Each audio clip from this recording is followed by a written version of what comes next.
হোটেলে আটকে পড়ল গঙ্গাসাগরের বন্ধুদের এক টিম। সোমবার দিন গঙ্গাসাগরের নরহরিপুর এলাকা থেকে হিমাদ্রি মান্না, মানস পড়ুয়া, স্বপন বাগ, বাপি মান্না, মইদুল ইসলাম সহ 25 জনের বন্ধুদের একটি টিম কাশ্মীরের উদ্দেশ্যে রওনা দেয়। মঙ্গলবার দিন তাদের পেহেলগাঁও যাওয়ার কথা থাকলেও তারা অন্য জায়গায় ঘুরতে যায়। আর তার মধ্যেই এই নৃশংস হত্যাকাণ্ডের খবর আসে সংবাদ মাধ্যমের মধ্যে। কাই আমি তো ঠিক জানিনি কোন জায়গায় যাইছে, ও ঠিক কইতে পারবো না। বাড়ি যাইছে পরে শুনলি জম্মু কাশ্মীর যাইছে। বিকাল 5টার সময় নামছে, 6:30টার দিকে ঘটনাটা ঘটছে। পরের দিন রীতিমতো চিন্তায় পড়ে যায় ঘুরতে যাওয়া সেই সকল পর্যটকদের পরিবারের মানুষজন।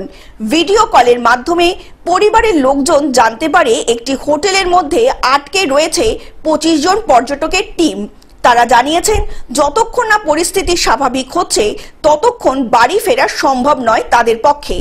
যাওয়ার আগে পর্যন্ত যদি জঙ্গিহানা বা কোনো কিছু গন্ডগোলের খবর পেত তাহলে যাওয়াই হতো না, ক্যান্সেল করতো। কিন্তু এখন পৌঁছে যাওয়ার পরে গন্ডগোল ঘটনা ঘটেছে, এই মুহূর্তে তার কিছু করার নেই আমাদের, যাতে তাড়াতাড়ি ফিরে প্রশাসন যদি সবকিছু সক্রিয় হয়ে ফিরিয়ে দিতে পারে সমস্ত যাত্রীদের, আমরা খুব উপকৃত হব।